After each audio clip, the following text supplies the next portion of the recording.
इस समय की मेजर अपडेट निकल कर आ रही है पाकिस्तान और चाइना के खिलाफ इंडियन आर्मी की तैयारियों को लेकर। ऐसा मौका कई दशकों में कभी कभार ही आता है जब किसी भी देश की सेना को युद्ध लड़ना पड़े, लेकिन युद्ध के लिए पूरी तरह से तैयार रहने के लिए युद्ध स्तर की तैयारियां करना बहुत ही ज्यादा इंपॉर्टेंट हो जाता है। युद्ध स्तर की तैयारियों से पता चलता है कि किसी भी देश की सेना की मिलिट्री प्रिपेयर्डनेस किस तरह की है, और अगर अचानक से कोई युद्ध की स्थिति उत्पन्न होती है तो देश की सेना किस तरह से युद्ध को जीतेगी। युद्ध स्तर की तैयारियों में हथियारों की टेस्टिंग से लेकर कई तरह की कॉम्बैट ड्रिल्स और मिलिट्री एक्सरसाइजेस की जाती हैं, जिनमें इंडियन आर्मी, एयरफोर्स और नेवी सेना के तीनों अंग शामिल हो सकते हैं। इस तरह की एक्सरसाइजेस अलग अलग तरह के टेरेन में भी की जाती हैं।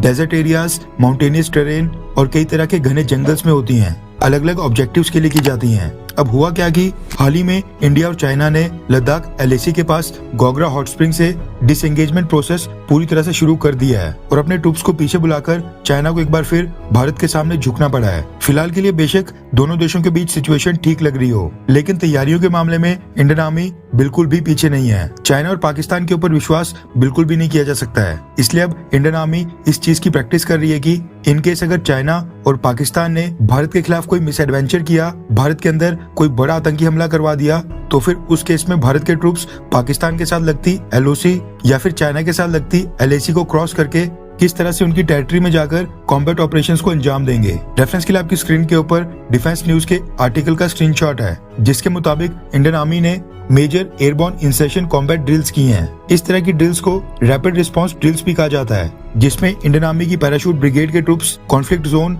वॉर जोन और एनिमी की टेरिटरी के अंदर घुसकर वहां पर कॉम्बैट ऑपरेशंस करने की प्रैक्टिस करते हैं। एक्सरसाइज में एक मिलिट्री ट्रांसपोर्ट एयरक्राफ्ट कई सारे ट्रूप्स को लेकर पहले 14,000 फीट तक की हाइट अटेन करता है और फिर वहां से कॉम्बैट जोन में ट्रूप्स को एयर ड्रॉप करवाता है। ट्रूप्स पैराशूट की मदद से अपने अपने हथियारों के साथ जमीन के ऊपर लैंडिंग करते हैं और लैंडिंग के बाद जमीन पर अपने ऑब्जेक्टिव्स को पूरा करने का काम करते हैं। रिपोर्ट्स के मुताबिक इंडियन आर्मी की वेस्टर्न कमांड ने इस चीज की जानकारी दी है कि इंडियन आर्मी ने पाकिस्तान के साथ लगती इंटरनेशनल बाउंड्री के पास पटियाला में गगन स्ट्राइक नाम की एक एयरबॉर्न मिलिट्री एक्सरसाइज की है, जिसमें ग्राउंड फोर्सेस और कॉम्बैट हेलीकॉप्टर्स को भी शामिल किया गया था। वेस्टर्न कमांड ने यह भी बताया कि एनिमी टेरिटरी के अंदर किस तरह से स्विफ्टली घुसा जाए और अपने ऑब्जेक्टिव्स पूरे किए जाएं, इस चीज की प्रैक्टिस की गई थी। इंडियन एयरफोर्स के साथ साथ इस मिलिट्री एक्सरसाइज में आर्मी की एविएशन विंग भी शामिल हुई थी। ड्रिल्स के दौरान इंडियन आर्मी की नाइट कैपेबिलिटीज को भी चेक किया गया, जिसमें अटैक हेलीकॉप्टर्स भी शामिल थे। रात के अंधेरे में अटैक हेलीकॉप्टर्स किस तरह से एनिमी के साथ प्रिसाइसली एंगेज होंगे, ये भी प्रैक्टिस की गई।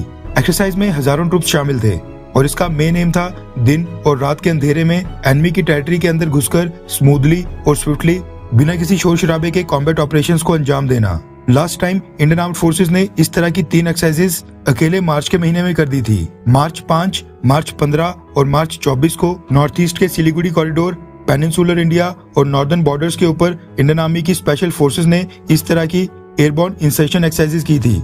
उस समय तो रशिया यूक्रेन युद्ध अभी शुरू ही हुआ था, इसलिए शायद इंडियन आर्मी ने एक ही महीने में 3 बार एयरबॉर्न इंसर्शन ड्रिल्स की थी, वो भी भारत के अलग अलग रीजन्स में। खैर, आपको क्या लगता है कि क्या भारत को इस तरह की मिलिट्री ड्रिल्स अरुणाचल प्रदेश में करनी चाहिए, हाँ या फिर ना? नीचे कमेंट करके अपनी राय जरूर बताएं।